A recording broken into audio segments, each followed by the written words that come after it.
tarde a todas. Meu nome é Luciana Sabatini Neves, do ICAP Acadêmico, e é um prazer estar com vocês essa tarde para termos a nossa conversa sobre futebol, essa paixão e as regras. Vamos lá, vamos discutir isso hoje?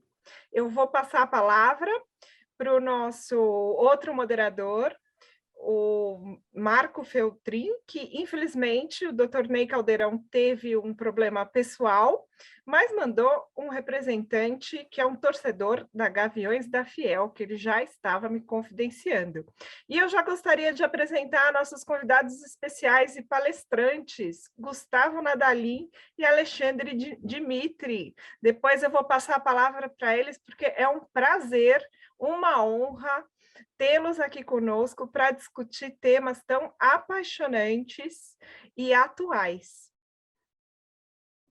Marco, por favor, você.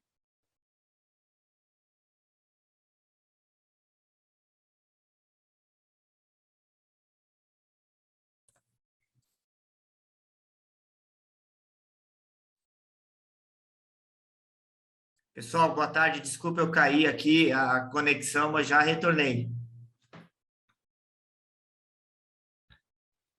Marco, se apresenta, por favor.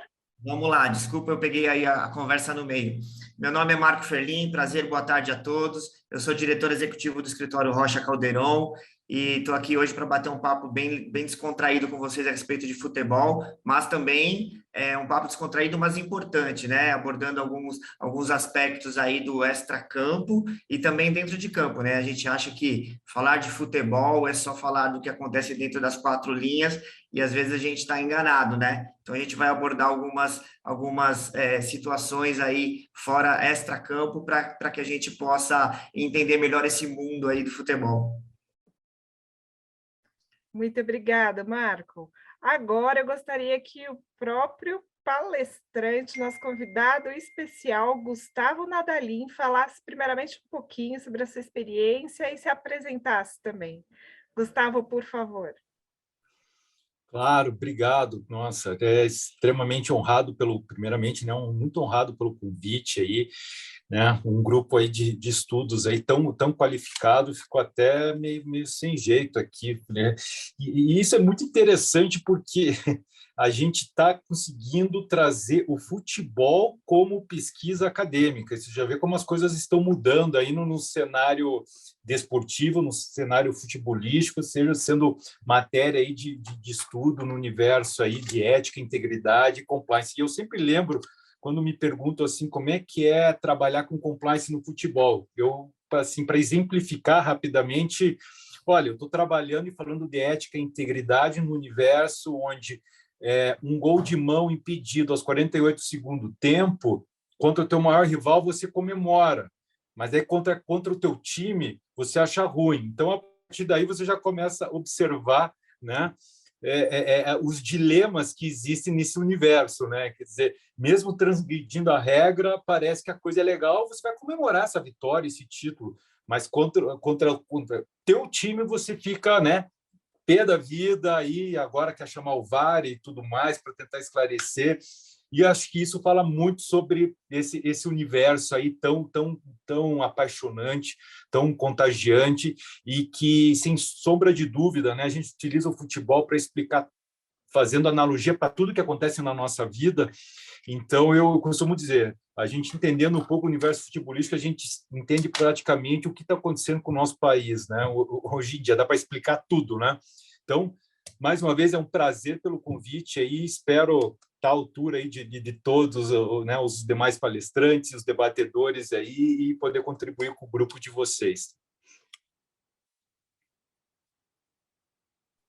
Muito obrigada, Gustavo, é um prazer tê-lo. E agora eu gostaria que o Alexandre Dimitri fizesse uma breve introdução antes da gente iniciar a palestra de vocês. Que o Alexandre ele faz parte do ICAP Acadêmico. Então, se apresenta, Ale, por favor. Eu trabalho aqui na Justiça Desportiva do Futebol de Pernambuco, sou auditor da primeira Câmara Disciplinar e agora fui recentemente nomeado para a Procuradoria do STJD do Handebol. E aí, nos últimos 2 meses, a mim coube relatar um caso de assédio, de injúria racial no futebol pernambucano e um caso de assédio sexual, ou injúria por questão de sexo, e questão de gênero e por questão da cor da pele do treinador do handebol. E eu tive que, na função de procurador, fazer a denúncia deles e na próxima semana já vai ter o julgamento, no caso que teve recentemente, em setembro, em Sorocaba, no campeonato de handebol infantil, juvenil, de 17 anos, de 17 a 21 anos. E, assim, entrei no grupo do capitalismo humanista, e a professora Luciana sempre me incentivando para que a gente pudesse abordar questões de integridade e compliance no futebol. E ter essa oportunidade, eu me sinto muito honrado de estar aqui junto com o professor Gustavo Nadalim. Eu escutei uma palestra dele no grupo de estudo do IBDD, que é o Instituto Brasileiro de Direito Esportivo. Passamos 1 hora e pouco escutando os casos dele de compliance e integridade no futebol. E aí, quando a professora Luciana me pediu para que a gente pudesse fazer um convidado especial para esse evento, seria a estreia do ICAP nessa questão do futebol e da integridade, eu pensei logo no Dr. Gustavo para a gente poder ter uma excelente noite. E aí estou disponível para a gente poder conversar o que a gente costuma fazer no dia a dia da gente. Obrigado, professor. Muito obrigada, Alexandre. Então, vamos começar, né, pessoal? Agora eu gostaria de oficialmente passar a palavra para o Gustavo Nadalim, para que ele iniciasse a palestra. E aí, Gustavo, como é que funciona? Me explica um pouco sobre essas questões que você vem trabalhando já, conceituais e práticas, sobre integridade e ética no futebol. Perfeito, vamos lá, mas por favor, não tenha essa pretensão de dar uma palestra para vocês. Eu gostaria que, né, fosse uma conversa, um debate, um bate-bola, né, já que a gente está falando de futebol, né? Até porque realmente o assunto, assim, experiência aí de um tempo, sempre, né, muito prazer participar de grupos de estudos enfim, participar de eventos para falar sobre essas questões envolvendo futebol, ética e integridade. Sempre que eu tento preparar alguma coisa, né, com uma linha assim, um roteiro, mas aí vem as perguntas, daí fica muito melhor do que o roteiro que eu planejei. Então, eu digo, hoje não tem roteiro, tá? Já estou acostumado, então é muito mais legal assim a gente ter essa interação, e por favor fiquem à vontade para interromper, porque realmente é tanta coisa na cabeça, tanta coisa vivida aí que sempre com pergunta a gente vai lembrando de situações e enfim, vamos o mais natural possível. Mas eu sempre começo com a seguinte questão. Contando um pouco como que aconteceu esse projeto, essa ideia de trabalhar com compliance no futebol, né? Bom, eu sou advogado e até por isso eu também já digo, né? Dizia um antigo professor meu, o problema de passar a palavra para o advogado é ele não devolver mais. Então, mais uma vez, o reforço para que, por favor, fiquem à vontade para interromper, né?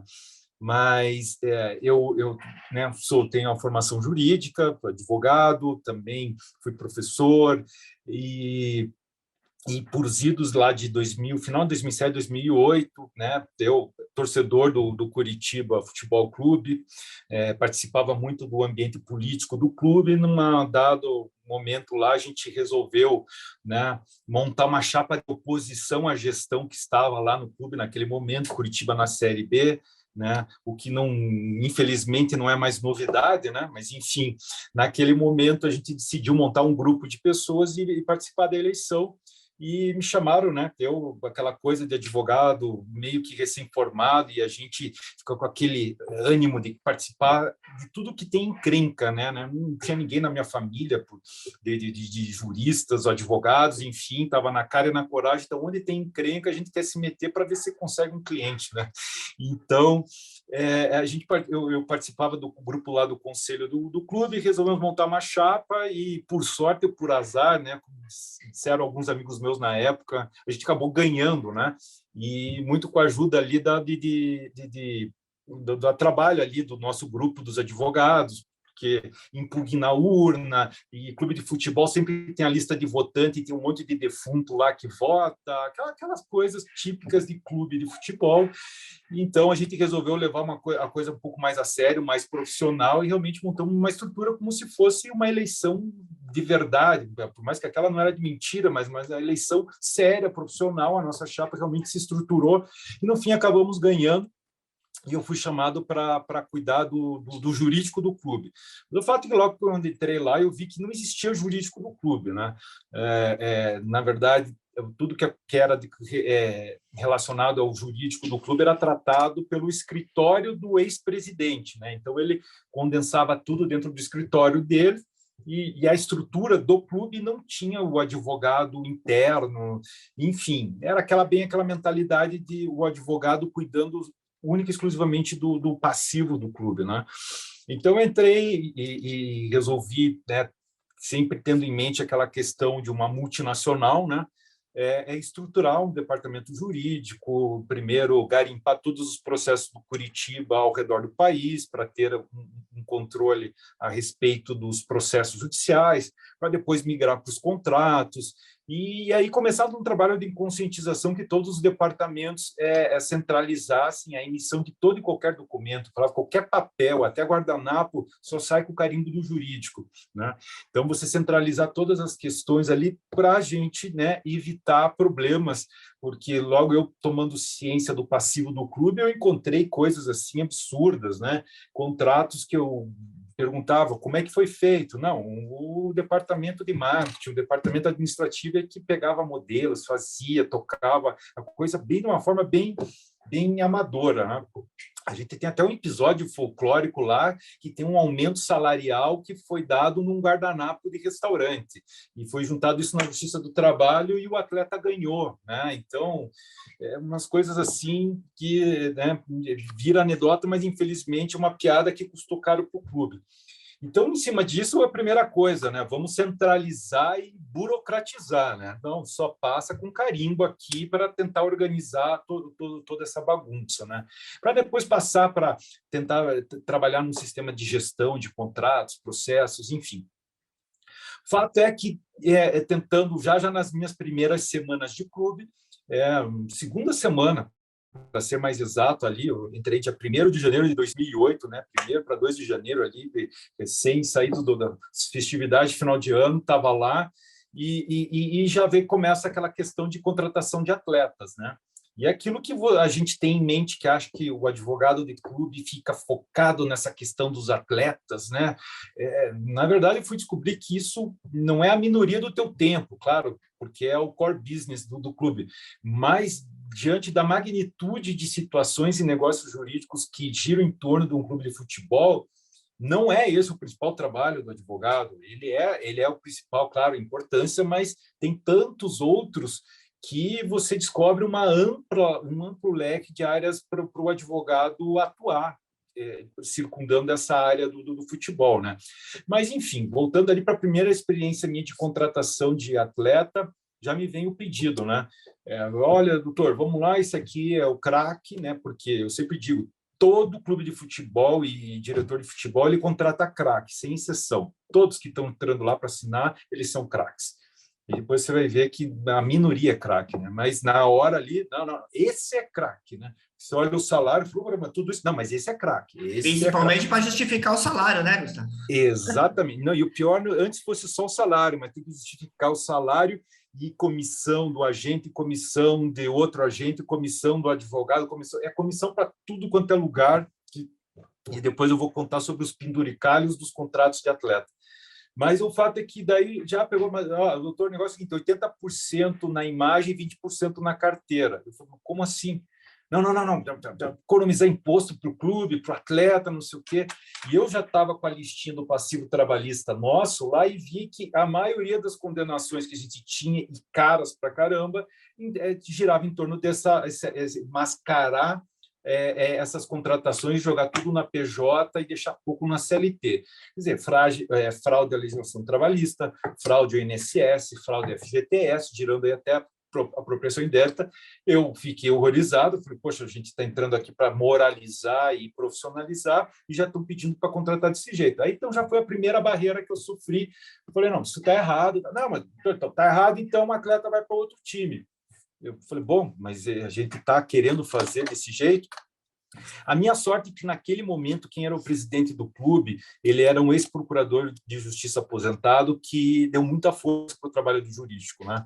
Então, ele realmente levava em conta esse tipo de informação nossa, mas, assim, o fato é que é o seguinte, era ele numa diretoria de 9 pessoas, a maioria das vezes ele era voto vencido, né? Mas é que aí a gente começou a criar uma cultura do seguinte, o jurídico parecerista, né? Não o jurídico contencioso, é o jurídico preventivo parecerista e coloca lá, olha, se fizer isso vai dar problema, vai estourar, vai aumentar o nosso passivo, e, enfim, vocês tomam a decisão, e aquela diretoria tomava a decisão, e naquela velha história que é o lema e o manto do futebol. Ah, mas no futebol é diferente. Isso é multinacional. Isso aí é a empresa, quer trazer o mundo corporativo para o futebol. Isso em 2008, né? Enfim, não, sim, queremos, né? Na verdade, eu não quero nem trazer o mundo corporativo, eu só não quero ter penhora em caixa e não quero estourar o passivo do clube. Enfim, eu, olhando para trás hoje, percebo que já naquelas primeiras semanas minhas no clube, eu já estava começando a trabalhar sem querer com gestão de risco, né? Com mapeamento de risco, editando com os pareceres que a gente colocava lá, como políticas de conformidade, de compliance naquele momento com a legislação trabalhista, né? Porque é muito espelhado no meu presidente à época, ali a gente começou aquele jurídico a fazer parecer e jogar isso para frente. Diga, meu caro Alexandre. Alexandre pediu a bola. Você era o corajoso e o visionário da integridade naquele tempo.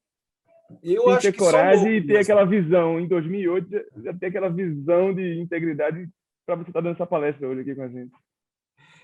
Eu brinco, eu tenho um misto de loucura com covardia, né? Eu comecei, eu só sou consultiva, vou escrever aqui, vocês que decidam, né?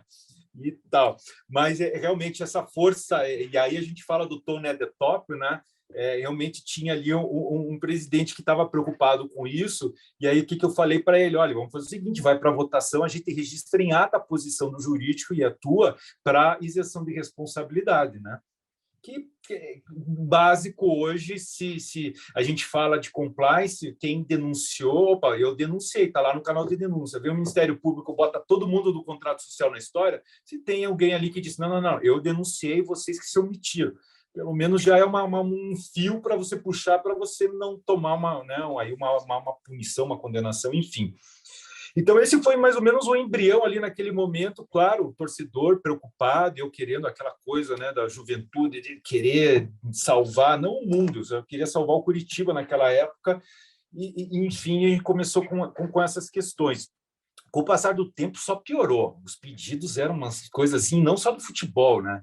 Você vem com todos os departamentos ali, marketing, obra, RH, financeiro, conselheiro, vinham coisas mais absurdas assim, e eu comecei ali, junto com o jurídico, a canetear, dar aquela diretriz, até o ponto de, no final de 2008 para 2009, foi um período muito assim de eu entender a situação, primeiro garimpar os processos, centralizar contratos. 2008 para 2009, eu já tinha conscientizado o seguinte pelo jurídico. O jurídico vai emitir trimestralmente uma cartilha para a diretoria e para todos os departamentos que eu brincava que eram as mais da justiça do trabalho, da justiça civil. Quer dizer, se você fizer isso, vai vir o passivo trabalhista e vai vir bronca no civil. Por que no civil?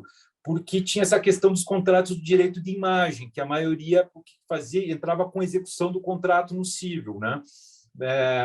A Justiça do Trabalho já estava começando aquela mentalidade de puxar audiência de conciliação, porque envolve o trabalhador, mas no civil não, era penhora no ato e acabou. E ainda teve, bem na época, a reforma da lei dos embargos ali, do Código de Processo Civil, que aí a só penhora já não garantia o juízo, não impedia a execução. Então, os clubes que estavam tudo preocupados com a Justiça do Trabalho, abrir uma brecha para o civil, daí era paulada do possível nos clubes, interrompendo o nosso fluxo de caixa. E a gente tinha os casos dos advogados que bem conheciam o universo do futebol, que eles sabiam exatamente quando a gente recebia da Globo, quando a gente recebia das placas de publicidade, né? A maioria deles eram advogados de jornalistas esportivos, setoristas, que sabiam quando o atleta ia ser vendido, sabia as fofocas e vinha no ato assim, ó, recebeu penhora, né?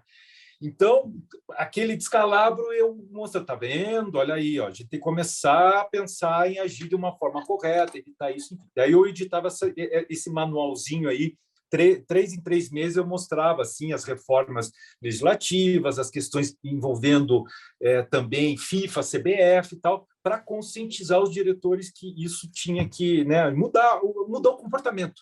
No fundo, é mudar o comportamento, né? Bom, isso vai um longo tempo até 2012, né? Eu já ficando rouco e as cartilhas sendo editadas né? E a cartilha ficando mais volumosa, né? Mostrando tudo que estava acontecendo. Quando vem a reforma da lei de lavagem de dinheiro, 2012, a reforma da lei extingue os crimes antecedentes da lavagem. Eu falei, nossa, agora eu tenho aqui o ótimo discurso, né? Vou rasgar aquela história que direito penal é a última racho, né? Não, agora a minha vai ser a primeira aqui. Eu falei, olha aqui, ó, tá vendo? Lei de lavagem, agora tem um contrabando aqui, qualquer crimezinho cometido aqui puxa a lavagem. Ah, mas qual que é o problema? O problema é o seguinte, se a gente se enxergar envolvido em qualquer coisa que envolva COAF, né, Receita Federal e tal, não tem discussão. Ninguém sabe onde mora o empresário do jogador tal, porque normalmente eles não têm nem endereço, sede conhecido, o jogador toda hora está migrando para tudo quanto é lado. Quer dizer, num esquema, numa operação aí que gere suspeita, quem é que tem CNPJ conhecido, endereço conhecido, e no seu estatuto tem o nome de um monte de pessoas com seu CPF endereço ali? É o clube de futebol. Ah, mas daí a gente vai explicar que nós não temos nada a ver. Veja o que está começando em 2002, 2003, estava começando essa questão do colarinho branco, né? Ministério Público Federal virando xerife e tudo mais. E aí, operação, meu amigo, vai todo mundo que está no documento ali da empresa. Depois você vai explicar, né? O Fantástico já está lá com a câmera. E aí? Gustavo, Fala, meu na último boletim bimensal, em 15 dias, a Interpol lança um boletim. E aí, no último boletim, ela tem uma informação dizendo que o Comitê Olímpico do México fez um vínculo com o COAF mexicano para prevenir, como se fosse uma medida de boas práticas, para diminuir, moralizar um pouco a questão do dinheiro e da movimentação financeira das pessoas que estão envolvidas ou submetidas à jurisdição do COB brasileiro, mas na versão mexicana deles. Eu achei uma boa prática anunciada pelo Interpol recentemente, interessante. Aí casou que você falou COAF e eu me lembrei dessa história. Exatamente, até porque naquela resolução do COAF, se não me engano, é a resolução 33 do COAF, eles já colocam assim os agentes desportivos e de artistas, né? Porque todo mundo tinha offshore, né? E recebia lá fora, enfim. Então, falei, olha, na hora que eles querem começar a investigar e arrancar informação, eles vão vir aqui. Daí o pessoal começou um pouco a prestar mais atenção nas diretrizes, enfim, e eu comecei a falar, olha, melhor coisa é a gente adotar políticas de compliance, quer dizer, trazendo do universo do mercado financeiro, que a gente vai puxar o FCPA lá da década de 70, mas o fato que o mercado financeiro estava habituado, o mercado bancário estava habituado com essas políticas de compliance e o restante do mercado não estava. Eu falei, olha, esse é o jeito ali da gente adotar essas políticas. Eles quiseram saber, entender e tal, mas o fato é que a coisa foi até 2015, uma mudança de diretoria, ganhou novamente uma chapa de oposição lá, eles entraram no clube, ninguém sabendo de nada sobre o universo futebolístico. Eu já cheguei, já no primeiro dia de gestão deles, falei, deixa eu contar uma coisa para vocês. Aí, nessa época, já tinha a lei do Profut, né? Que era para ser a lei de moralização do futebol, mas que, infelizmente, né, como várias leis aqui no país, não alcançou tal intento, mas ela falava sobre, pela primeira vez, ela falava sobre responsabilização por gestão temerária. Né? Gestão temerária, não precisa do dolo, tem a culpa, mas falava muito assim, quem tomar ciência de atos de gestão temerária do passado, o dirigente que não tomar as devidas providências vai ser responsabilizado. Eu já cheguei com isso e com todo aquele meus manuais e falando do direito penal, falando de lei de lavagem, não sei o quê. Ó, vocês estão tendo ciência de tudo que aconteceu lá para trás. Se vocês não tomarem medidas daqui para frente, vai ser um problema de vocês. Mais ou menos é que nem aquelas brincadeiras de pega-pega, né? Eu encostei aqui, ó, peguei, agora está com vocês aqui, ó, já entreguei para vocês. E aí, o que a gente vai ter que fazer? Eles estavam querendo contratar a auditoria externa para abrir a caixa preta da gestão anterior. Eu falei, vocês não precisam gastar uma fortuna para isso. Estavam querendo contratar uma Big Four, enfim. Falei, ó, pega esse dinheiro, vamos pensar daqui para frente. O que aconteceu com o passado já está tudo registrado aqui no jurídico, cada contrato tem um parecer, tem os manuais. Vamos pensar e começar a querer arrumar daqui para frente. E arrumar daqui para frente é o compliance. Eles, né, todos fresquinhos ali no universo do futebol, ali aceitaram, né? E a partir daí a gente começou com a elaboração do programa de compliance do Curitiba, o programa Conduta Coxa Branca, né, que foi lançado em 2015. Né, a gente lançou o canal de denúncia, feito numa empresa, né, administrado por uma empresa independente, o código de conduta, e aí desenhando política de risco, quer dizer, e aí a gente, né, até pelo benchmarking da consultoria à época, que era uma Big Four, né, relatou que realmente era o primeiro programa de compliance no clube de futebol. Não falaram Brasil, América Latina, enfim, mas o fato que, pelo menos no Brasil, realmente foi o primeiro programa de compliance. E a partir daí, e isso eu falo até hoje, né? Você montou o compliance, acho que acabou, né? Não, agora é que começa a brincadeira, né? Aí é que começa a questão do compliance. Porque, nitidamente, já no primeiro dia que a gente lançou o canal, e ainda que na época foi muito engraçado, porque eu sou amigo de infância aí do Deltan Dallagnol, né? Na época que nós éramos jovens, surfávamos e tal, e a maioria ali dos procuradores, né, da extinta República de Curitiba, né, são amigos, a gente conhece e tal. Mas o Deltan realmente eu tinha amizade, eu sabia que, né, ele era coxa branca. Eu adotei a tática seguinte: eu preciso de um padrinho forte. 2015 era o auge da Lava Jato, era o auge das manifestações. Foi assim, quer vir aqui fazer uma apresentação e tal, no lançamento do programa? E coincidiu, a gente marcou com 3 meses de antecedência, o dia das maiores manifestações no país, que foi num domingo de março. No dia seguinte era a data do lançamento do programa do Curitiba, né, do programa do Conduta Coxa Branca. E eu achei, ele não vai vir, né? Ele veio segunda cedo, fez a apresentação. O que saiu nos jornais aqui de Curitiba? A Lava Jato do Curitiba, né? Eu falei, meu Deus do céu, o programa já veio com selo ali, né? Enfim, mas foi bom, né? Na época capitalizou bastante ali o poder, a força aí do programa, mas também ganhou uma conotação de denuncismo. Tem o lado bom, tem o lado ruim, né? Eu acho assim, eu até estrategicamente falei, o canal não é canal de denúncia do Curitiba, é o canal de relato. Né? Sempre chamaram de canal de denúncia, mas eu pedi para a consultoria, vamos lançar como canal de relato, porque eu acho que tem que jogar tudo lá. Ah, mas fofoca, não tem problema. Na pior das hipóteses, sempre tem um sinal ali, se tem fumaça, fogo, mas se for fofoca, na pior das hipóteses, a gente descobre um fofoqueiro, né? E aí a gente tem que resolver esse problema. Então, não vamos vetar qualquer tipo de relato. Eu percebi que o canal vira também terapia, o pessoal quer desabafar.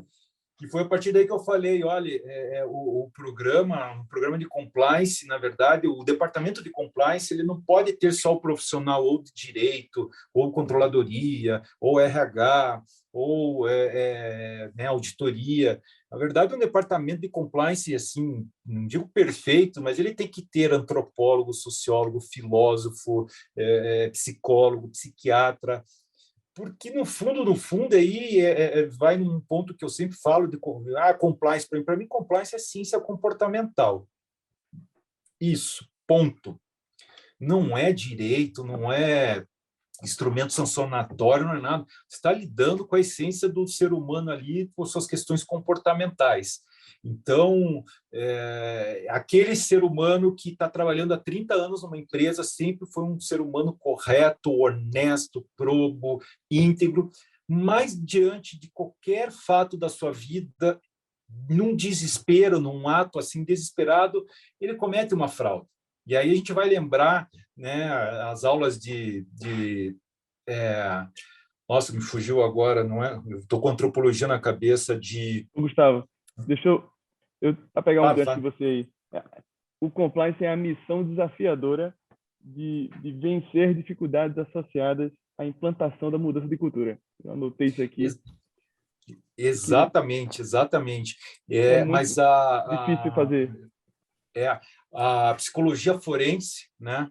A criminologia já falava, na década de 70, do Donald Cressy e o triângulo da fraude, né? A racionalização, a pressão e a oportunidade. O ser humano, com essas três vertentes ali, ele vai ver ali, poxa, eu mereço, eu estou com dívida, eu estou com uma pessoa, né, com alguém da família precisando de um tratamento médico, não tenho dinheiro para pagar, e a oportunidade, mecanismos de controles falhos, ele naquele momento, 30 anos na empresa, nunca fez nada, não, depois eu devolvo, eu vou aqui desviar, depois eu dou um jeito, e pronto, está feita a fraude, está feito o desfalque.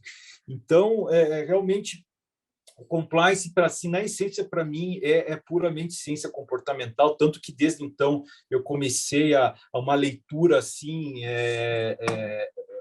desenfreada de cada... Eu já gostava da filosofia, sociologia, mas assim os livros de economia comportamental, porque a economia comportamental tem muito esse estudo do que o ser humano compra uma ação ou não compra, por que ele gasta ali e não gasta, por que ele toma... O processo decisório, a racionalização da decisão ali do ser humano diante de vários fatores, influências. Não é à toa, né, que ultimamente o Nobel de Economia está tendo só pesquisadores dessa área, né? O Thaler, o Kahneman, mais recentemente ele não ganhou, mas eu acho um dos melhores livros. Eu vou lá na Compliance, vale esse livro do Dan Ariely, A Mais Pura Verdade sobre a Desonestidade. Estou até com ele aqui do lado, aqui, que é excelente as pesquisas que ele fez para justamente mensurar isso, que é o ser humano, sob o efeito da oportunidade, da racionalização e da pressão. Tudo isso porque o futebol é um prato cheio para isso. Ele tem poder, tem dinheiro, né? Tem a vaidade, os holofotes. Normalmente a gente diz que um dirigente de clube de futebol aparece mais do que o governador e o prefeito do estado, né? Tem a gente brinca latinha, né? Os microfones ali na cara dos dirigentes. Tem tudo isso, dinheiro, poder, tem política, mas além de tudo isso, diferente de qualquer cenário na indústria, você pode pensar, tem os 90 minutos do jogo. Ali as pessoas mais sãs, racionais e tudo inteligentes, sucesso na sua área, né?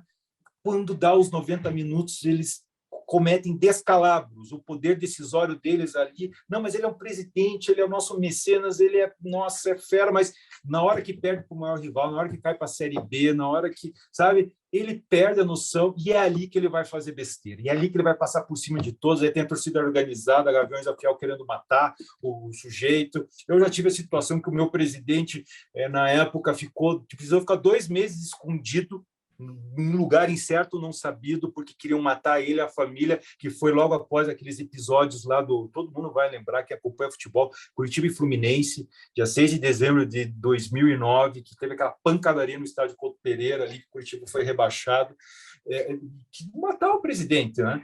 E aí, como é que esse sujeito toma decisão nesse momento, né? Gustavo, acrescentando a isso tudo que você está falando, a todos esses elementos que você bem colocou, tem a paixão, né? Eu acho que a paixão, nesse ambiente de compliance, o compliance fica um pouco de lado, né?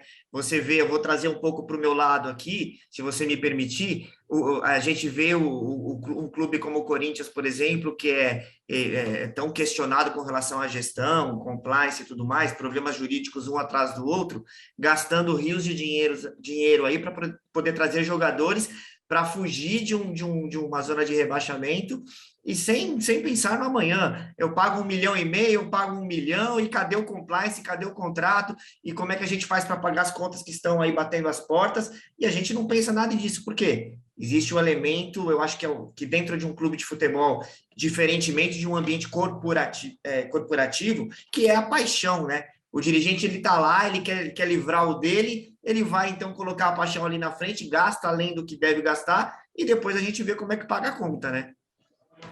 Eu vou Exatamente. aproveitar também, licença, eu vou aproveitar Claro. também, vou interromper só um pouquinho, porque agora eu vou abrir espaço para a fala do Alexandre, depois a gente volta contigo, Gustavo.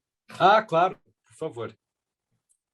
Gustavo, quando você falou da questão da vaidade no futebol, hoje de manhã me deparei com um trecho numa pesquisa do mestrado que eu estou realizando na Faculdade de SES, e aí eu vi que o presidente da Federação do Rio de Janeiro, em 1999, disse que, abre aspas, faço tudo sou o presidente da federação que os clubes amam, faço tudo para defender os clubes cariocas de ponto final. Não sou nenhum anjinho. Aliás, na política e no futebol não existe lugar para anjos. Isso cabe muito com o que você falou. Ele se sente amado pelas entidades de prática desportiva do estado dele, e aí ele age na defesa que ele pensa que é a mais justa para os clubes que ele é mais vinculado, e chamavam ele na época de Euriviana, que era uma união de Eurico Viana com Eduardo Viana, Eurico Miranda e Eduardo Viana.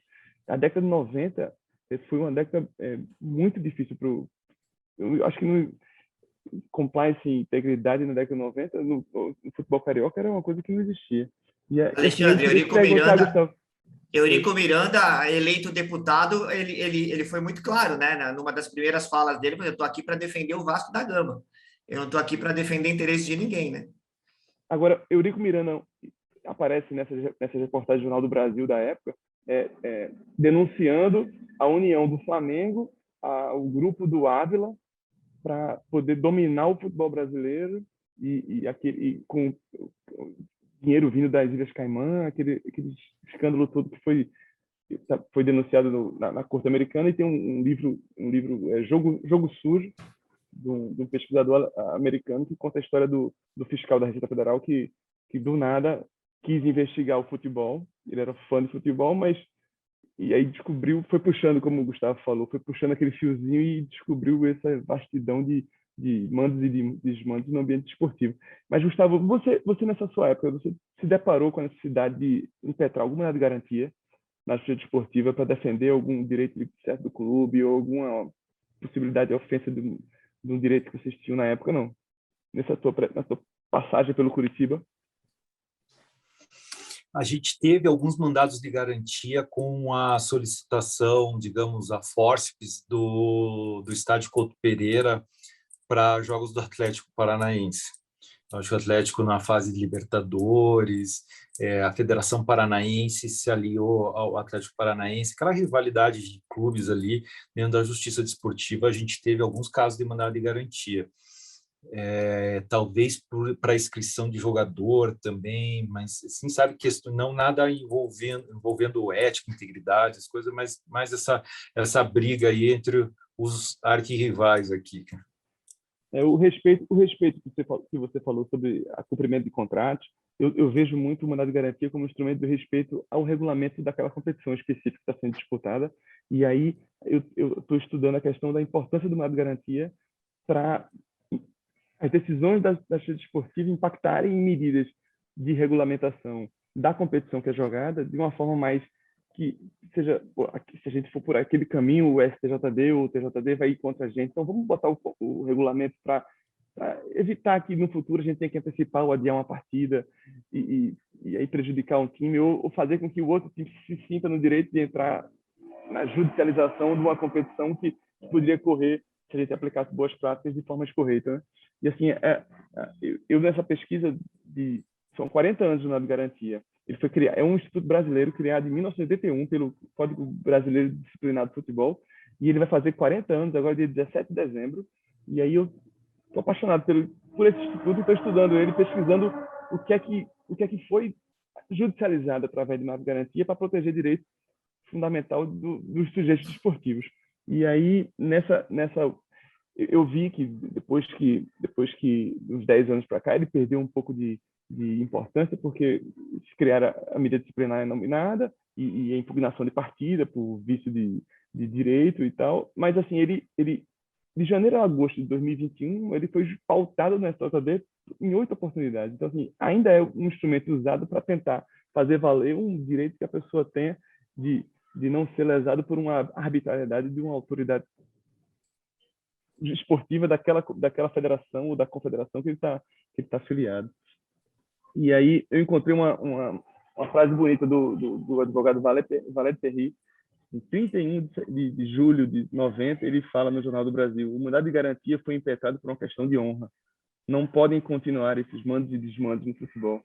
E eu queria compartilhar com vocês isso. E, assim, uma coisa, Gustavo e professora Luciana, que os mandos e desmandos só geram insegurança jurídica e uma cultura propícia à manipulação de resultados, racismo, assédio sexual, doping. Inclusive, você sabe que você não vai ser pego, não tem ninguém que reclame você, não tem aquela cartilha 3 em 3 meses vindo no meu e-mail para poder ver quais são as boas práticas no Curitiba. Para que eu vou me preocupar se eu tomo uma coisa ou outra? Hoje em dia mais não, mas porque essa questão da dopagem é muito mais séria, mas a gestão de risco do futebol é um processo que você estava falando, Gustavo, até anotei aqui, uma ciência comportamental, mas é um processo multidirecional, interativo, onde quase tudo é interligado, né? Uma coisa feita errado naquele contrato vai gerar um passivo que ninguém vai querer pagar no futuro, não vai ter dinheiro para pagar e atrapalha os planos da futura diretoria. Como eu falei na introdução, professora, nessa necessidade de julgar e apresentar denúncias de questões de racismo e de assédio sexual, eu fui fazer uma pesquisa no STJD e vi que os casos julgados que eles têm historicamente por lá geram uma média de multa de R$ 14.555 para aquelas pessoas que são denunciadas, que eventualmente são condenadas por esse tipo de injúria racial, e a suspensão varia a média é 6,38 jogos. E aí eu fui procurar no Observatório do Racismo do Futebol, que eu achava que só ia ter no banco de dados deles coisas de futebol, mas aí quando eles mandaram os dados, veio de outras modalidades, e aí a média nessas outras modalidades caiu para R$ 11.954,17 e suspensões por 3,4 jogos. E eles contam que de 2014 a 2020 foram 49 casos catalogados por eles, e desses 49 casos, 57% têm origem no Rio Grande do Sul, São Paulo e Rio de Janeiro. 11 no Rio Grande do Sul, 10 em São Paulo, 7 no Rio de Janeiro. E aí, para finalizar, Gustavo, eu recebo todo quinzenalmente o boletim da Interpol de boas práticas de integridade no ambiente esportivo, que vai além do futebol. E uma coisa que me chamou a atenção é que aquela que eu falei do Comitê do México, mas eles falaram que a Sport Radar, que hoje em dia é contratada pela Federação Paulista de Futebol, ela assinou um compromisso e aí vai lançar gratuitamente um sistema universal de detecção de fraude. Eu achei isso interessante porque, assim, na Federação Pernambucana, eu até perguntei para o pessoal, como é que eu faço para saber se naquele jogo específico houve uma manipulação de resultado? E aí eles disseram, doutor, tem que acionar a Sport Radar, mas é um pouco mais difícil, porque ela não tem um contato específico conosco. Tem com o futebol paulista. Caiu aqui. Mas assim, agora com a gratuidade dessa ferramenta, pode ser que facilite bastante o controle da manipulação de resultados. E uma coisa que a UEFA e a a FIPRO, que é a Federação Internacional de Jogadores de Futebol Profissional, eles fizeram uma definição de que o head bottom, você tem um exemplo retado que eu queria que você compartilhasse conosco, que é o cartão amarelo no seu programa de integridade do Coxa Branca. E aí a FIFA botou o Red Bottom, que é um aplicativo que só o jogador de futebol pode baixar, e esse aplicativo, segundo eles, é impossível se rastrear que aquela denúncia de manipulação de resultados foi feita por aquele atleta. Isso foi há 15 dias atrás, eu queria compartilhar com você, Gustavo, que e agradecer ao professor novamente por essa oportunidade de escutar essa palestra especial do nosso palestrante de hoje e escutar um pouquinho dele essa questão do cartão amarelo. Gustavo, com você. Perfeito. Nossa, ótima deixa aqui para entrar nos causos, né, quando lançado o canal de denúncia. Mas até voltando só um pouquinho, até do que também o doutor Marco comentou, né, e a gente brincou sobre torcida organizada. Naquele episódio do 6 de dezembro, a torcida organizada do clube, e a gente já sabia, o pessoal internamente já sabia que eles estavam se mobilizando, porque as ameaças, né, se o Curitiba caísse, eles iam dar um jeito de aprontar, né? Mas aí veio aquela ideia do dirigente, né?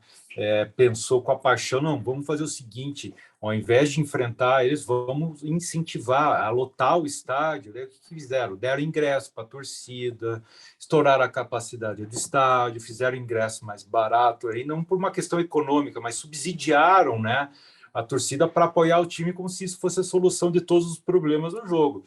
O que aconteceu? O estádio daquele jeito, lotado, abarrotado, né? Abdicaram das medidas de segurança e aconteceu aquela coisa, era para ser uma tragédia muito maior, né? O Curitiba sancionado, perdeu no começo 30 mandos de campo, depois ficou em 10, tiveram que jogar em Joinville, portões fechados, enfim, um desastre. Mas o que aconteceu? A diretoria que assumiu naquele ano de 2010, né, 2009 terminou a gestão, uma nova diretoria em 2010, não teve bate-chapa nem nada. Qual foi a primeira medida para, né, dar satisfação para o público em geral, não só a sociedade coxa branca, né, mas o Brasil todo, que manchou na época até o título do Flamengo, né? Ficou manchete durante quanto tempo em cadeia nacional? Não, rompemos com a torcida organizada. Não tem mais torcida organizada no estádio Couto Pereira, a gente não tem mais relação, acabou. Estava proibido, inclusive, os adereços de torcida organizada dentro do estádio. O que também é tapar o sol com a peneira, né? Porque eles entravam sem a camisa de torcida organizada e se reuniam no mesmo local, né? Só não estavam. Mas, enfim, era aquela coisa assim, até para melhorar um pouco a imagem do clube. 2010, Curitiba montou um time interessante, subiu para a Série A, foi bem, foi campeão da Série B e tal. 2010, 2011, fez um campeonato ali que não caiu, tal. 2012, nova eleição no clube. O que acontece? Que o presidente daquela época, o que ele faz? Precisa de voto. Naquela época, os sócios votavam, né? Como agora acontece, né? Quer dizer, não era só no universo do conselho, todos os sócios do Curitiba votavam na eleição. Quem mais tem sócios para votar? A torcida organizada. O que ele faz? Volta, fica amiguinho de novo da torcida organizada, apoia, vai na festa da torcida organizada, aí vai no braço do povo e promete mundos e fundos. Então, quer dizer o seguinte, eu sempre lembro, né, quando começo a contar essas histórias, de uma frase atribuída ao Mike Tyson, né, que diziam para o Mike Tyson o seguinte: olha, o teu próximo adversário disse que estudou todos os teus jogos, a tua luta, teus golpes, não sei o quê, e disse que vai te derrotar. E ele falava assim: todo mundo tem um plano até tomar um gancho no queixo. Rasgou o plano. Futebol é a mesma coisa, todo mundo tem um planejamento estratégico, tem compliance, integridade, plano, mas a hora que perde, a hora que precisa, rasga tudo e vamos embora, né? Então, esse é um dos vários desafios dos programas de integridade no clube de futebol. Mas aí, fazendo o gancho com o canal lançado, já isso em 2015, lançamos o canal de denúncia. Foi a primeira situação que a gente se deparou com o programa Conduta Coxa Branca, né? A quantidade enorme de denúncias de assédio moral e assédio sexual. Era um fato evidentemente conhecido por todos, mas dentro de um ambiente machista, né, do futebol, isso em 2015, né? Assustou pelo fato da riqueza de detalhes, das situações, quer dizer, assim, parecia aquela coisa que tinha muita gente só esperando uma oportunidade para pegar e denunciar.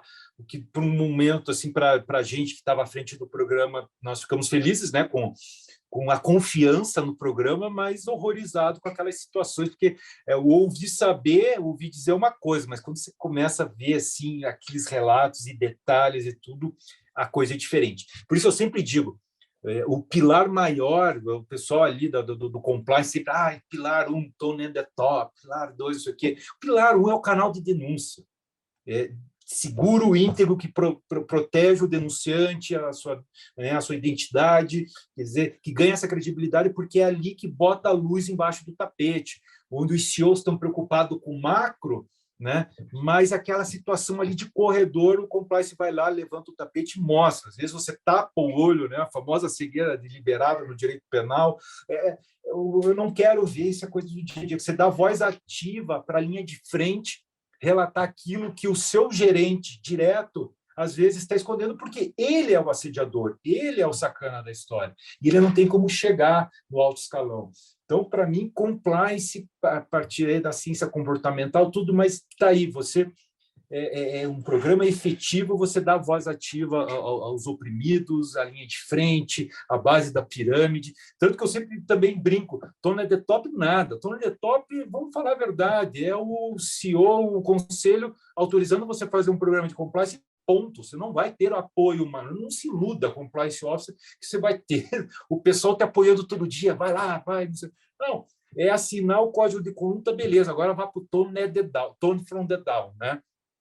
Se arregimente da base da pirâmide, busque apoio com todo mundo, porque é ali que você vai plantar e vai germinar realmente o seu programa de compliance, né? Mas, enfim, sai essa quantidade de denúncias, né? E assédio moral, assédio sexual, principalmente sexual, a gente, né, já tinha muitas colaboradoras, pessoal que atende a central de sócios em dia de jogo, então chega torcedor lá bêbado, e xinga, e faz as brincadeirinhas. Não, mas eu estou elogiando, não, é como você está bonita hoje, não imagine, quer dizer, as meninas sempre desguarnecidas com esses elogios, né, os famosos elogios, enfim. O pessoal que trabalha do marketing, que trabalha no dia de jogo, dentro do gramado, nas arquibancadas, enfim. A gente decidiu fazer uma campanha bem tranquila, humilde, aí, que o Alexandre lembrou, e não é nem o cartão amarelo, a gente foi mais contundente, era um cartão vermelho. A gente decidiu o seguinte: bom, já que é sempre brincadeira, sempre elogio, vamos fazer o seguinte, vamos devolver na mesma moeda. E o outro poder também que eu reputo ao compliance, né, que é o poder do constrangimento, né? Você constrange a alta administração quando você vai com as denúncias fundamentadas, eles têm que tomar uma medida. E aí a gente também utilizou o constrangimento aí para as colaboradoras, que a gente distribuiu por todo o clube, cartazes e totens, com a figura de uma mulher juíza erguendo um cartão vermelho ao assédio moral, assédio sexual. Então a gente fez várias palestras para explicar, né, o que é assédio moral, assédio sexual, porque a maioria, né, infelizmente não conhece, né, a amplitude e aquilo que é o direito delas sendo violados, né, os direitos delas sendo violados, a dignidade, né, sendo violada. E a gente distribuiu, além dos totens, um cartão vermelho para cada colaboradora, para justamente isso. Veio brincadeirinha, você devolve uma brincadeira, cartão vermelho para você, na frente de todo mundo. Mas eu estava brincando, mas eu também estou brincando, cartão vermelho para você, sai daqui, né? Quer dizer, você cria aquela barreira ali desse constrangimento da pessoa que te constrangeu na sua individualidade, você constrange perante todo mundo. A intenção, eu sempre falo que é verdade isso, era entregar o cartão vermelho e um apito, mas a gente ficou preocupado com o ambiente sonoro do clube, né? Todo mundo apitando, né? Porque a quantidade de relato. Mas o fato é ali que aí é muito legal aí o compliance, ciência comportamental, virar instrumento de gestão. Porque quando a gente intensificou essa campanha, os números de relatos de assédio, principalmente assédio sexual, diminuíram muito. Aí você já vê o resultado. E aí que os CEOs e os boards gostam de ver números, mas números financeiros, isso é um número que você não consegue traduzir nas finanças, mas se mostra em cada pessoa ali que estava se sentindo humilhada, né, prejudicada, quantas que talvez, né? E eu sempre falo que quem trabalha no futebol já veste a camisa do teu trabalho. A gente vê um monte de empresas gastando fortunas para criar campanha de conscientização para o trabalhador vestir a camisa da empresa. Ali você já veste por natureza, mas olha a situação que pode te levar ao fato de quem está trabalhando lá não querer trabalhar mais lá. E outra, trabalhar no universo de futebol é trabalhar com 2, 3 meses de salário atrasado na média, né? E mesmo assim o pessoal quer, porque veste a camisa, enfim. Mas aí esse tipo de situação você afastando talentos, afastando pessoas, enfim. E foi muito legal porque a gente viu na prática ali o número de relatos diminuindo sensivelmente com um gesto simples, né? Um cartãozinho vermelho ali para mostrar para esses assediadores, né? Isso é uma questão muito séria atual também, né? Mas nós temos uma pergunta, eu vou ler, Gustavo. Claro. Vamos lá. O VAR tem sido uma experiência polêmica, mas que tem corrigido muitas injustiças dentro das quatro linhas. Na sua opinião, não seria mais importante instalar VARs, câmeras dentro e no entorno dos estados para identificar e prender em flagrante torcedores infratores? Então, hoje já existe isso em todos os estádios, porque a partir da reforma da Lei Pelé, lá em 2001, 2002, foi instituído que a responsabilidade, né, o Estatuto do Torcedor, desculpe, não é a reforma da Lei Pelé, o Estatuto do Torcedor, que quando foi implementado, ele atribuiu a responsabilidade do evento para o clube mandante, no estádio, fora do estádio e no entorno de 5 quilômetros dos estádios. E isso começou um efeito assim que a gente, né, quem trabalhava nos jurídicos internos dos clubes, a gente ficou um pouco indignado que a gente virou segurador universal nesse raio de 5 quilômetros. Então, o carro é arrombado no entorno do estádio e pode até não ter nada a ver com o evento jogo, os clubes tinham que indenizar. O Curitiba já indenizou um Fusca e um Corsa uma vez, e todos os clubes têm o caso, assim, eu indenizei um carro que estava... No dia do jogo, o jogo era 9 horas da noite, mas foi arrombado 9 horas da manhã, o judiciário dava isso. Então, o que os clubes fizeram? Aparato de câmera, mas assim, a câmera é dentro da quadra, né? Não a 5 quilômetros, né? Mas a intensificação também de seguranças privados dentro do estádio, tudo filmado. Quer dizer, assim, eu sempre brinco que tem que haver um exagero, porque é tanta irresponsabilidade por parte dos clubes, né? Assim, eles não pagam por nada. Acho que tem que ter um pouco de aperto de um lado para a gente chegar no meio termo. Então, o Estatuto do Torcedor veio com essa missão. Hoje, todos os estádios, é obrigatório, hoje, existe a política de licenciamento de clube hoje no Brasil, que quer dizer, os clubes têm que preencher uma série de requisitos de vários níveis, infraestrutura, saneamento, para dizer que você está habilitado a disputar o Campeonato Brasileiro. Também tem a questão do clube formador, né? Principalmente depois daquela tragédia do Ninho do Urubu no Flamengo, né? Que hoje você só consegue receber os mecanismos indenizatórios de venda de atletas da base, enfim, que é o mecanismo de solidariedade nacional e internacional, se você tiver o atestado de clube formador. Também é uma cartilha enorme de pré-requisitos, de alojamento, de centro de treinamento e também segurança, né? Para obedecer. Quer dizer, então, hoje tem bastante regulamentos em cima dos clubes para cuidar disso aí. Gustavo, até pegando o seu gancho, no próprio Estatuto do Torcedor, há um artigo lá que diz que o clube ele pode atenuar a sua pena ou até mesmo ser isento da pena se identificar o torcedor, né, que causou aquele evento. Então, arremessos no gramado, invasão de campo, isso, exatamente. Isso, até mesmo nos arredores do estádio, né? Então, os clubes se acautelaram bastante com relação a isso, puxando aí também um pouco do que veio na pergunta do chat. Todos os clubes muito preocupados, claro, por imposição do Estatuto do Torcedor, mas por interesse próprio também de não ser penalizado aí numa possível não identificação do torcedor que causou aquele problema, né? Olha, você me lembrou um fato, então, que a gente só está aqui num ambiente acadêmico, eu vou dizer em tese, tá bom? Longe de mim dizer que tem um clube que faz isso ou vários clubes fazem, tá? Mas da mesma forma que a CBF criou a regra hoje que não pode demitir, contratar 2 técnicos na mesma temporada, daí tudo virou como um acordo, olha o jeitinho brasileiro, né? Vamos imaginar, em tese, que os clubes elegeram alguns representantes, normalmente de torcida organizadas, para, se acontecer um problema eu não reconhecer, você assume a bronca, depois eu resolvo com você, tá? Olha, não sei, pode ser que alguns clubes façam isso, tá? Mas, enfim... É só uma hipótese, todos né? os clubes identificam, impressionante o sistema de segurança, sabe? Invadiu, jogou alguma coisa no gramado, cadê? Vem aqui, nós achamos, vem. Eu tenho uma pergunta também. Só para complementar a questão do VAR, da primeira pergunta.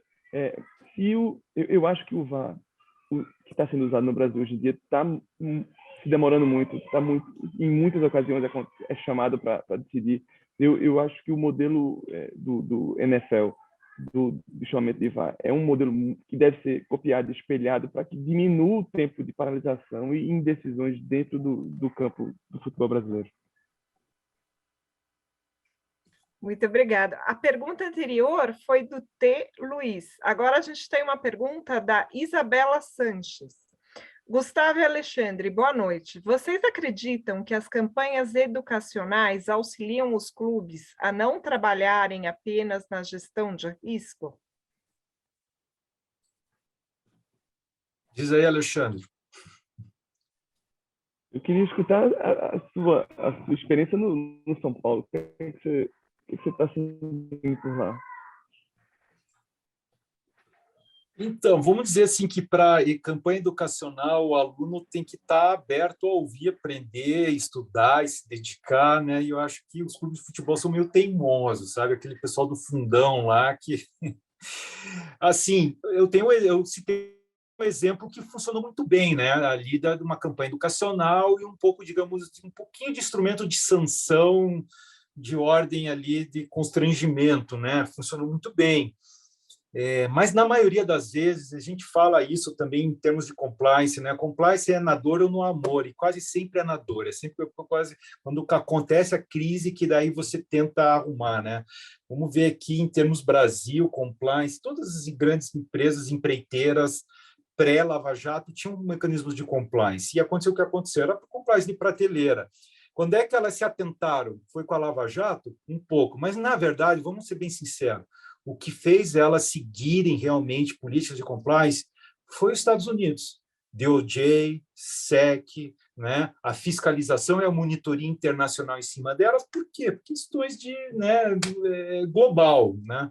Então, se fosse perante a Lava Jato, já viu o que aconteceu, com todas as críticas, enfim, mas é na dor, não adianta, e quando o remédio é bem amargo. Clubes de futebol, vamos lá, FIFA. Foi a operação do FBI.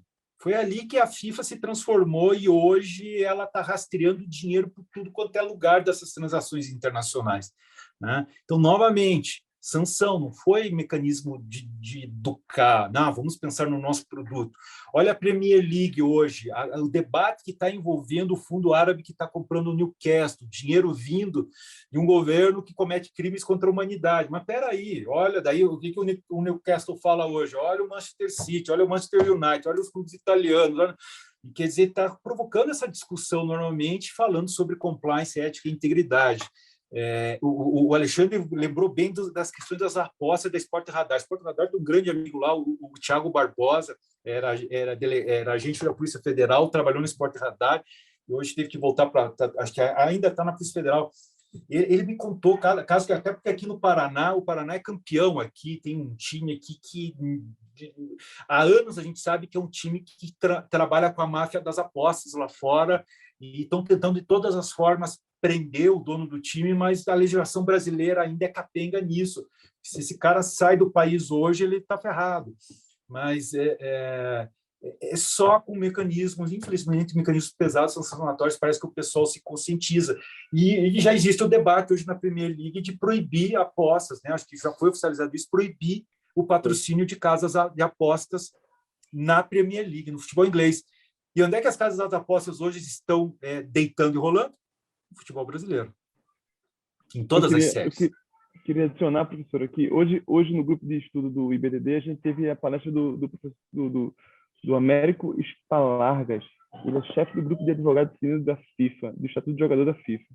E ele estava falando que a tendência do integridade do futuro, puxada pela UEFA, é a questão do doping financeiro. E aí o Felipe e a Isabela disse assim, eu tenho restrição com relação ao Red Bull Bragantino.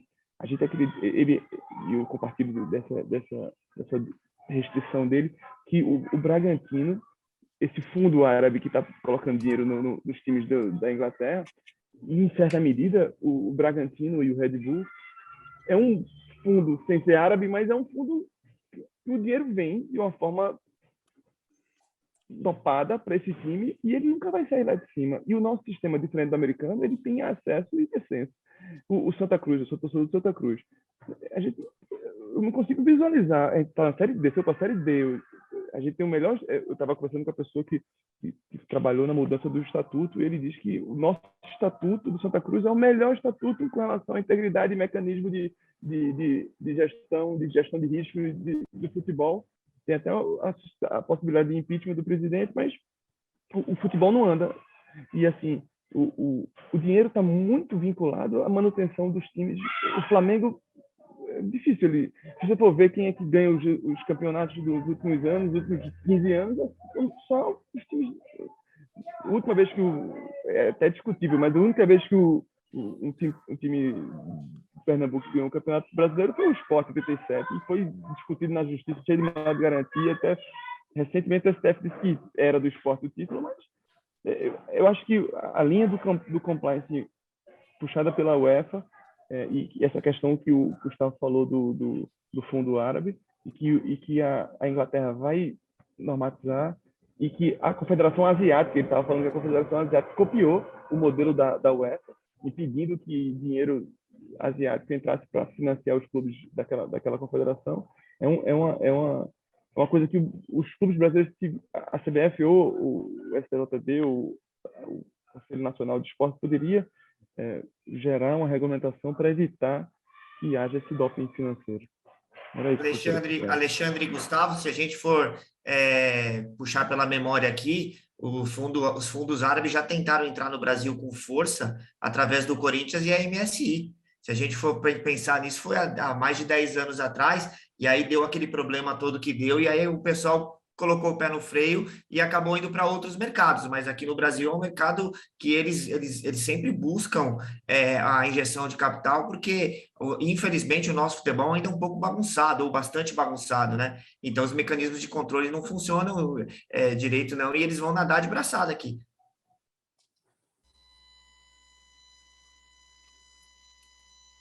Muito bem, agora eu vou fazer uma pergunta. O que vocês estavam discutindo foi com base numa pergunta do Alan, não foi? Sobre as casas de aposta.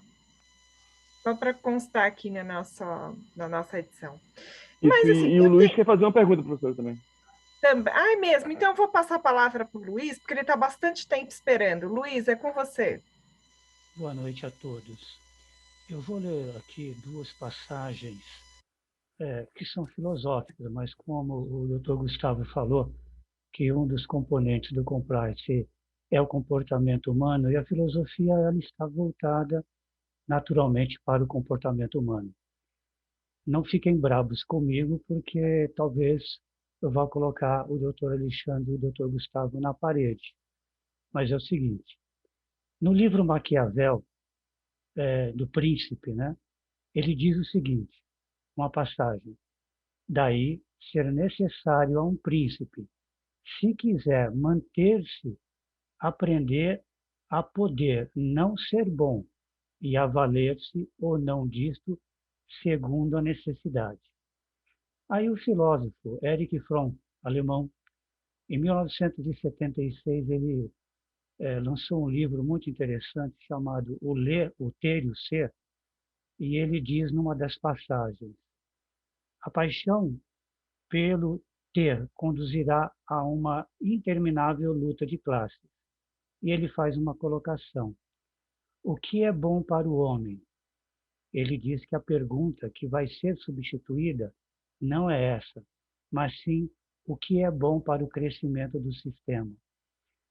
Considerando a questão da necessidade do compliance, considerando que o pano de fundo é praticamente as pessoas saberem da conduta financeira, porque o que mantém todo o sistema é uma conduta financeira.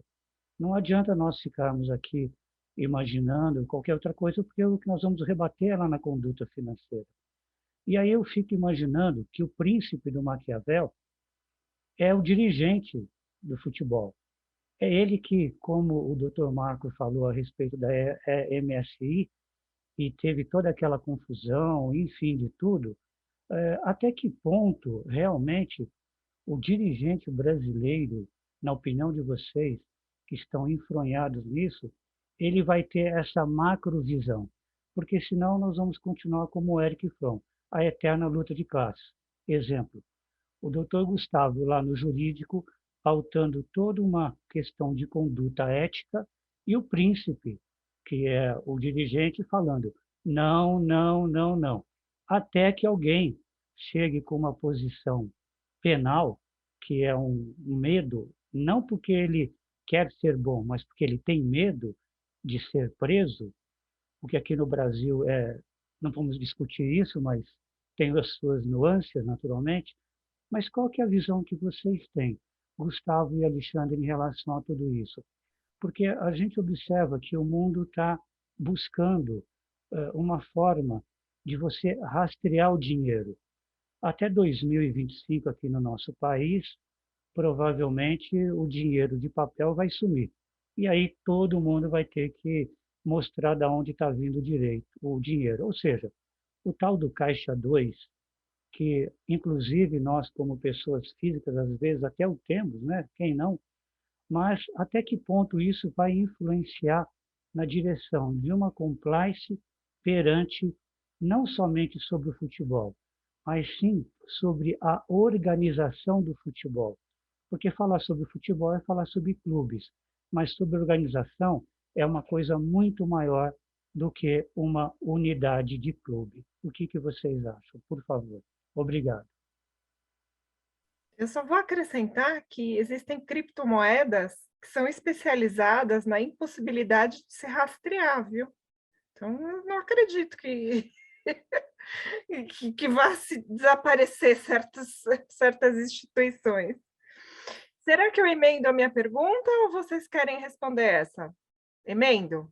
Então, tá bom. A minha pergunta, ela pode fazer um link, porque compliance também é baseado numa racionalidade. E você falou muito dessa racionalidade quando você abordou a teoria econômica, a análise econômica.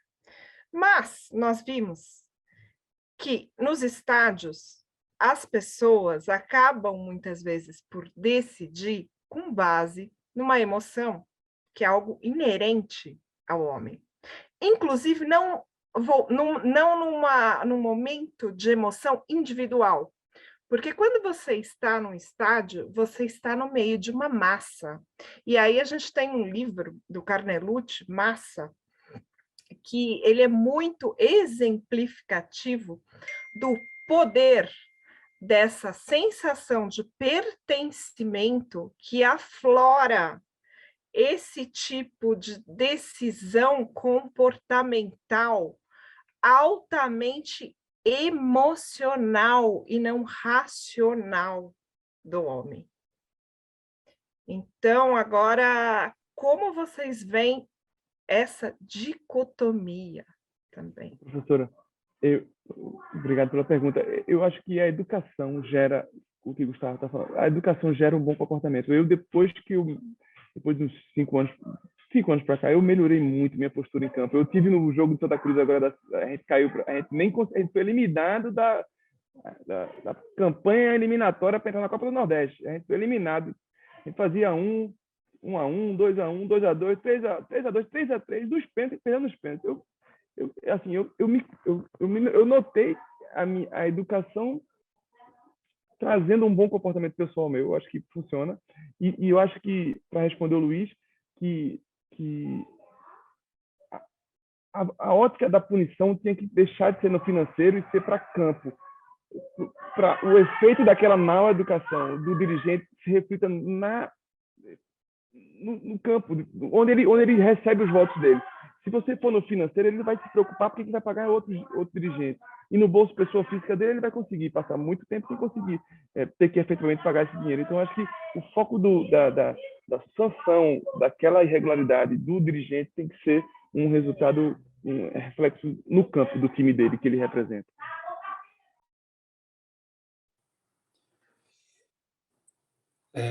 Bom, interessante o professor ter comentado do Carnelucci, os famosos crimes de multidão, né?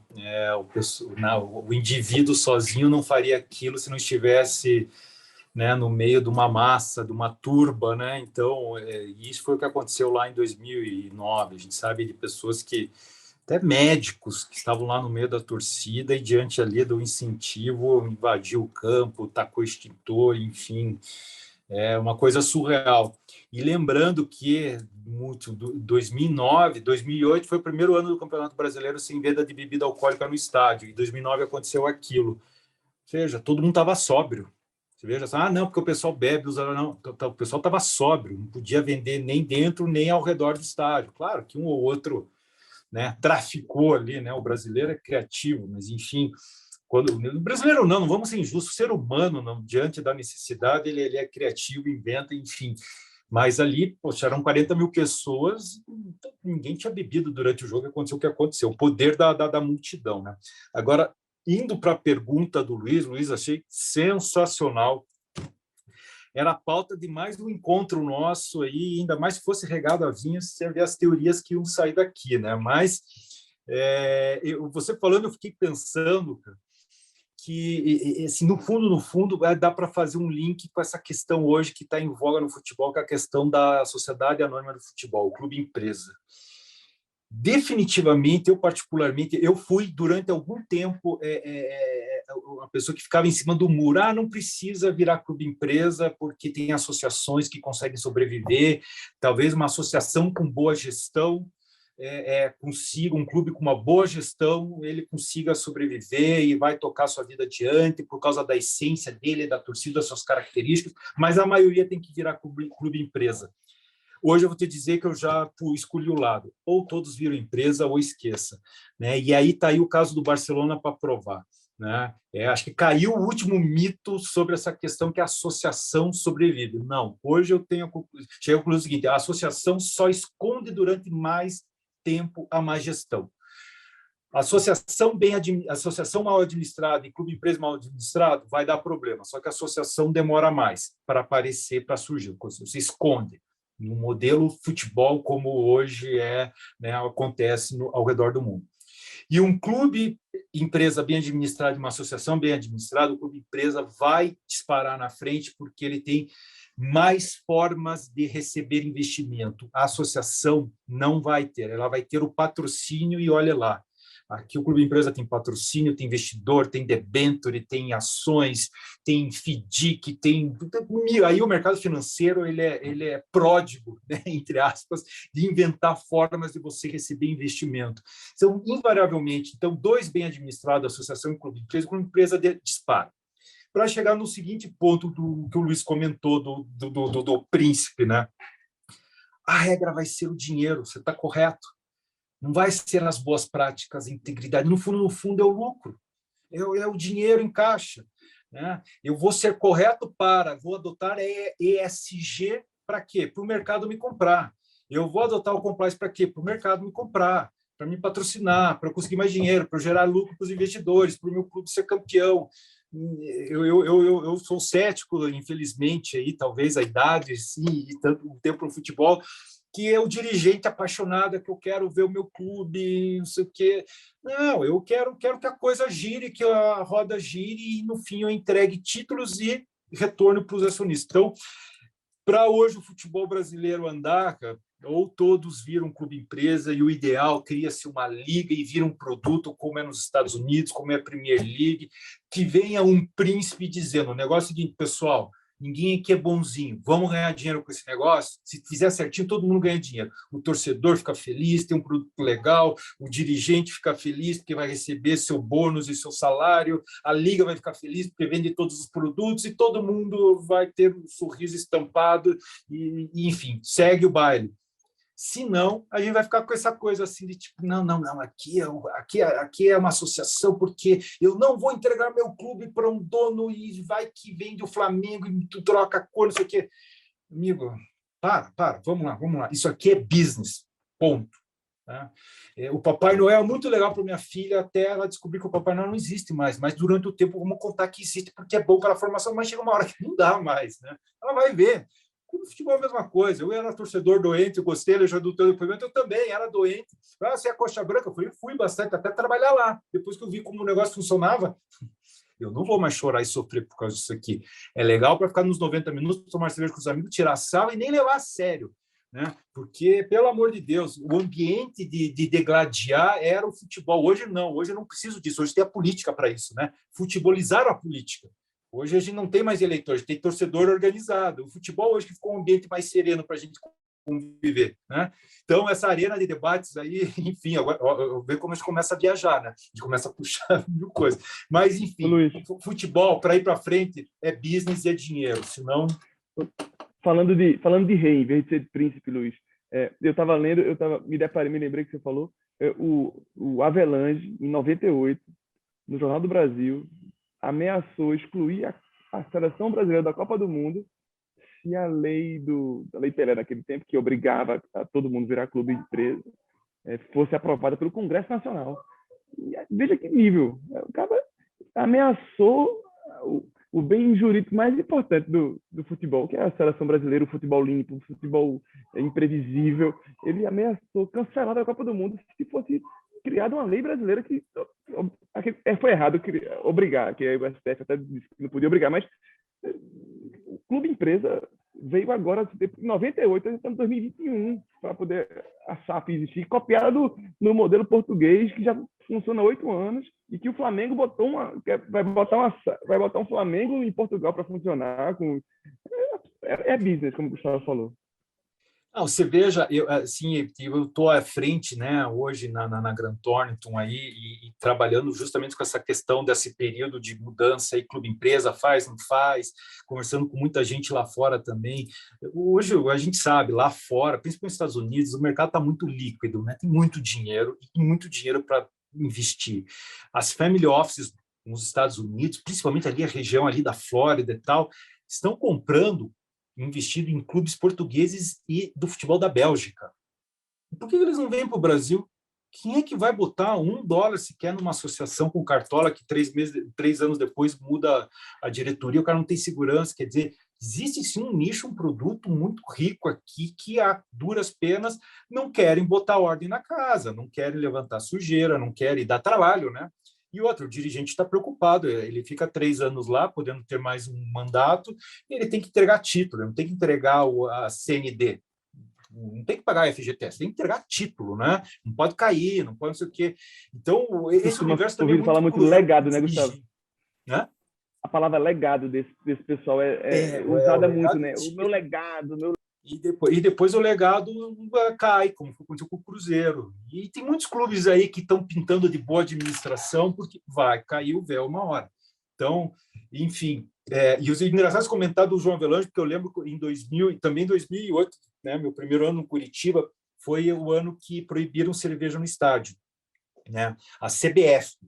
Não foi lei, não foi ordem judicial, foi um ato regulamentar emendando o regulamento do Campeonato Brasileiro da Série A de 2008, né? Grande força vinculativa e de enforcement, né? Um regulamento, uma emenda ao regulamento. Mas, enfim, e o que acontecia? Foi pego de surpresa e o primeiro jogo daquele campeonato era Curitiba e Palmeiras. Primeiro jogo daquele campeonato, Curitiba voltando da Série B. E o que aconteceu? A gente tinha os contratos com as lanchonetes.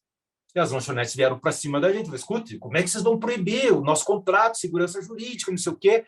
E as lanchonetes, o que fizeram? Entraram na justiça pedindo liminar, dizendo, olha, é um ato normativo da CBF, nós temos aqui o nosso negócio e a gente precisa vender. E 80% da receita das lanchonetes era cerveja. E conseguiram os juízes dando liminar. Aí, o que aconteceu? Né? A gente foi lá, fomos conversar com a CBF, à época o diretor de competições nos recebeu muito educadamente, tal, mas eles falaram, não, veja, aquela conversa, né? Claro, justiça está certa, esse é o direito, concordamos plenamente. A gente achou, não, beleza, vai abrir uma exceção e vamos debater isso aqui. Mas deixa eu lembrar uma coisa para os senhores, o Campeonato Brasileiro é da CBF, o regulamento quem faz é a CBF, e o mando de campo também é da CBF. Pode pesquisar.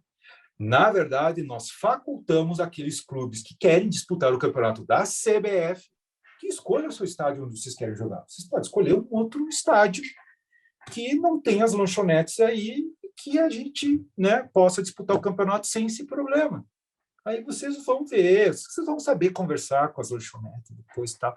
Mas o fato é que a CBF quer fazer o seu campeonato em estádios onde não tenha cerveja. É o famoso assim, ó, se virem. O que os clubes fizeram? Todos eles. Nós fomos o bode expiatório, porque o jogo acho que era sábado, aí domingo todo jogava. Brigar com o seu parceiro que ficou botando dinheiro, que não sei o quê, mas não, o campeonato é da CBF. Então, entre a lei e a Constituição Federal, seja o que for, princípios de direito, não sei o quê, para os clubes, o que interessa? É a CBF falando. Vamos explicar isso para o estudante de direito, não o advogado recém-formado que está lá no estado, falando que não, vamos falar para o direito, ó, princípios, Constituição, não sei o quê. Não. Inverte a pirâmide kelsiana aí. Não. É CBF. Primeiro. Tem mais Gustavo, medo. Esse foi um ótimo link, porque hoje nós temos que encerrar. Eu vou passar a palavra para todos vocês se despedirem, mas vamos já marcar uma próxima, porque nós vamos trabalhar essas pirâmides invertidas aí. Muito obrigado, foi um prazer, uma alegria, uma honra. E já estamos marcando o segundo, hein? Porque a gente vai dar continuidade a esses trabalhos, esses estudos, essas palestras. Então, agora eu vou passar a palavra para o Marco, depois para o Alexandre e depois para o Gustavo se despedirem. Tá certo, obrigado, Luciana. Só para agradecer a oportunidade de estar com todos vocês aí nesse final de tarde de sexta-feira. Foi muito produtiva a nossa conversa, nossa reunião. Levantamos aqui vários assuntos que podem ser abordados aí nos encontros futuros. Ainda tem muita lenha para queimar sobre futebol, compliance, né? A gente estava, o Luiz, uma intervenção perfeita, e a gente podia falar aí de guerra de classes, a gente podia falar de guerra de clubes, quem tem mais dinheiro sempre vai ter a vantagem, enfim, muitos assuntos aí que a gente pode abordar para o futuro. Obrigado a todos, um bom fim de semana, um bom final de tarde a todos aí, viu? Prazer conhecê-los. Alexandre? Queria agradecer a todo mundo também, professora Luciana, pela oportunidade. Gustavo, a primeira palestra que eu escutei sua, eu já mandei um e-mail dizendo que era seu fã. A segunda, eu participo com você, eu quero trabalhar com você. Eu queria agradecer o professor Horácio Motechil e o professor Marcos Nobre, que são minhas referências em anticorrupção e compliance no grupo de pesquisa que a gente tem lá no mestrado da Faculdade de Ciências, que me apoiaram a falar e a discutir, investigar sobre a questão de integridade no futebol brasileiro. Ao meu orientador, Silvano Flogman, que está me ajudando a desenvolver a minha dissertação sobre mandado de garantia, a professora Amália Câmara, que está me dando super insights sobre direito, tecnologia e as influências ela me disse assim que o futebol até anotei aqui, mas o futebol é um ambiente dinâmico e amplamente baseado em tecnologia. Isso me mexeu bastante, me fez só criar mais perguntas de investigação nesse nosso campo.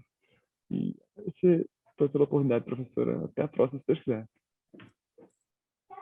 Vai ter próxima, sim. Gustavo, muito obrigado. A palavra é sua. Eu que tenho que agradecer, eu fico muito feliz com a oportunidade de sempre poder debater, e eu sempre brinco que a gente vai falar sobre os compliance officers, no geral, eles sempre precisam desse tipo de ambiente para desabafar, para fazer terapia, né? Para contar dos dramas humanos que a gente enfrenta. E no futebol, então, é como vocês viram, é praticamente um manicômio, né? Porque me chamavam lá em 2015 de compliance, você é louco. Eu falei, que bom que eu estou vendo que tem cada vez mais loucos querendo falar sobre isso e debater.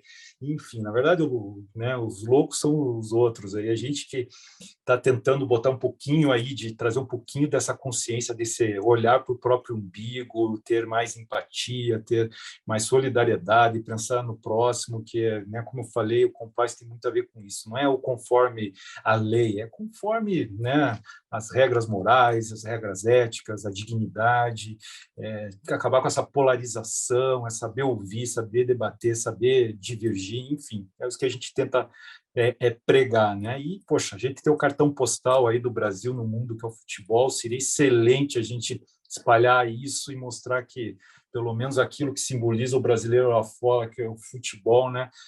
Ter algo ali de qualidade, com sinônimo não do jeitinho da malandragem, mas sim da ética, da integridade, né? Então, fico muito feliz, tomara que não seja só o segundo tempo, na verdade é o primeiro jogo do campeonato de pontos corridos, primeiro, segundo turno, né, para a gente poder debater vários temas, todo mundo conversar, falar, e pode sempre contar comigo, tá? Fico muito feliz aí, podemos até inaugurar o Sextou do Futebol e Ética aí, ó. Ó, excelente ideia, hein? Está inaugurado. E com isso eu aproveito para agradecer a todos os nossos ouvintes e nos acompanhar também nas nossas redes sociais. Muito obrigado e depois continuamos com o nosso segundo tempo. Até logo, pessoal. Tchau, tchau, pessoal. Boa noite. Tchau, boa noite.